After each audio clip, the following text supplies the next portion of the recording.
নমস্কার বন্ধুরা, বাড়িতে সবজিপাতি ডাল না থাকলে দুটো আলু দিয়ে বানিয়ে নিন এই রকম একটি দারুণ টেস্টি মুখরোচক রেসিপি, যেটা দিয়ে আপনারা ভাত কিংবা রুটি নিমেষেই খেয়ে ফেলবেন। বানানো একদম সহজ সাধারণ, আর খেতেও কিন্তু হয় দুর্দান্ত। তো চলুন তাহলে দেখে নেওয়া যাক। তো প্রথমেই দেখুন, আমি এখানে ছোট ছোট 3টে আলু নিয়েছি। তো আপনারা কিন্তু আপনাদের পছন্দ অনুযায়ী নিয়ে নেবেন। তো বন্ধুরা, এই রেসিপিটি আপনারা কখনো খেয়েছেন কি না জানি না, না খেয়ে থাকলে একবার বানানোর রিকোয়েস্ট রইল। তো দেখুন, এখানে কিন্তু আলু 3টে আমি পাতলা পাতলা করে কেটে নিয়েছি। সাধারণত আমরা যেভাবে আলু ভাজার আলু কাটি ঠিক সেই রকমভাবেই কিন্তু আলুটা কেটে নিয়েছি। তো চলুন তাহলে রান্নাটার দিকে এগিয়ে যাই। তো এখানে দেখুন, আমি আগে থাকতেই কিন্তু একটা পাত্রের মধ্যে জল গরম বসিয়ে দিয়েছিলাম। এবার এই আলুটা কিন্তু সরাসরি সেই গরম জলের মধ্যেই দিয়ে দিলাম। একটু নেড়েচেড়ে দিচ্ছি। এবার এর মধ্যে দিয়ে দিচ্ছি স্বাদ মতো লবণ। আমি কিন্তু রান্নার পুরো লবণটাই এখনই দিয়ে দিলাম। আপনারা কিন্তু যখন খুশি দিয়ে দিতে পারেন, তবে অবশ্যই কিন্তু লবণটা ঠিক মতনই দিতে হবে। তো দেখুন, আলুটা যখনই ফুটতে শুরু করবে তখনই কিন্তু ডালের মতো ফেনা হবে, সেই ফেনাটা কিন্তু আমি ফেলে দিচ্ছি। তো ফেনাটা ফেলে দিয়ে এবার এর মধ্যে দিয়ে দিচ্ছি সামান্য একটু হলুদ গুঁড়ো। এখন কিন্তু মনে হচ্ছে হলুদটা অনেকটাই বেশি, কিন্তু রান্নার পরে কিন্তু এতটা হলুদ থাকবে না। এবার একটা ঢাকা দিয়ে আলুটা সেদ্ধ করে নেব। মোটামুটি 10 থেকে 15 মিনিট পর দেখুন ঢাকনাটা খুলে নিলাম। আর এখন কিন্তু আলুটা খুব ভালোভাবে সেদ্ধ হয়ে গেছে। তো বন্ধুরা, ডাল তো অনেক রকমের ডাল খেয়েছেন, কখনো আলুর ডাল খেয়েছেন কিনা কমেন্টে জানাবেন।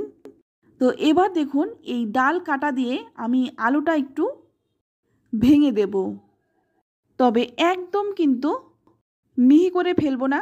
তো একটু কিন্তু দানা দানা রেখেই আলুটা ভেঙে নিলাম। তো দেখুন, এই রকমভাবে কিন্তু আমি আলুটা ভেঙে নিয়েছি। এতে করে কি হবে, খাওয়ার সময় যখন মুখে পড়বে তখন কিন্তু ভালো লাগবে। আর এখানে আমি দিয়ে দিলাম ঝাল বুঝে লঙ্কাটা।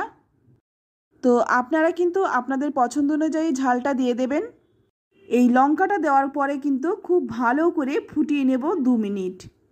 তো 2 মিনিট ফুটিয়ে নিয়ে এবার আমি নামিয়ে নিলাম। এবার অপর দিকে কড়াই গরম করে নিয়ে এখানে দিয়ে দিলাম 2 চামচ সর্ষের তেল।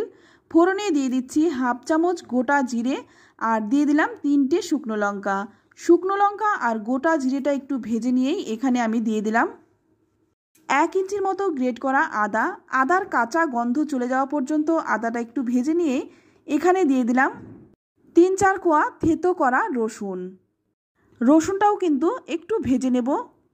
তো দেখুন, রসুনটা কিন্তু ভাজা হয়ে গেছে। এবার এর মধ্যে দিয়ে দিচ্ছি একটা মিডিয়াম সাইজের কুচনো পেঁয়াজ, আর পেঁয়াজটাও কিন্তু একটু ভালো করে ভেজে নেব। যতক্ষণ না পেঁয়াজের গায়ে হালকা লালচে রং ধরে যায় ততক্ষণ আমি পেঁয়াজটা ভেজে নিচ্ছি।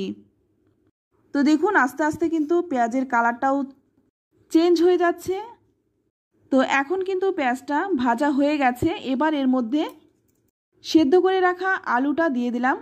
তো আমি কিন্তু এখানে কোনো রকম মশলা দেইনি, আপনারা চাইলে কিন্তু একটু ভাজা জিরে গুঁড়ো দিতে পারেন। ভাজা জিরে গুঁড়োটা দিলে কিন্তু খেতে ভালো লাগবে। তো এটা দিয়ে আমি 2-3 মিনিট ফুটিয়ে নিচ্ছি। আর এর স্বাদটা যদি আরেকটু বাড়াতে চান, সেক্ষেত্রে কিন্তু একটা ডিম ঝুড়ো করে ভেজে দিয়ে দিতে পারেন। তারপর একটু গরম মশলা দিয়ে দেবেন, সেটাও কিন্তু খেতে ভীষণ ভালো লাগে। তো আমি কিন্তু এখানে 2-3 মিনিট ভালো করে ফুটিয়ে নিলাম। আর এখন কিন্তু দেখে মনে হচ্ছে অনেকটাই পাতলা রয়েছে, তবে ঠান্ডা হওয়ার পরে কিন্তু অনেকটাই ঘন হয়ে যাবে। এবার নামানোর আগে দিয়ে দিলাম সামান্য একটু ধনে পাতা। ধনে পাতা না থাকলে আপনারা কিন্তু গরম মশলাটাও দিতে পারেন। তারপর একটু ভালো করে নেড়েচেড়ে মিশিয়ে নিয়ে নামিয়ে নেব। তো দেখুন, নামিয়ে নিলাম।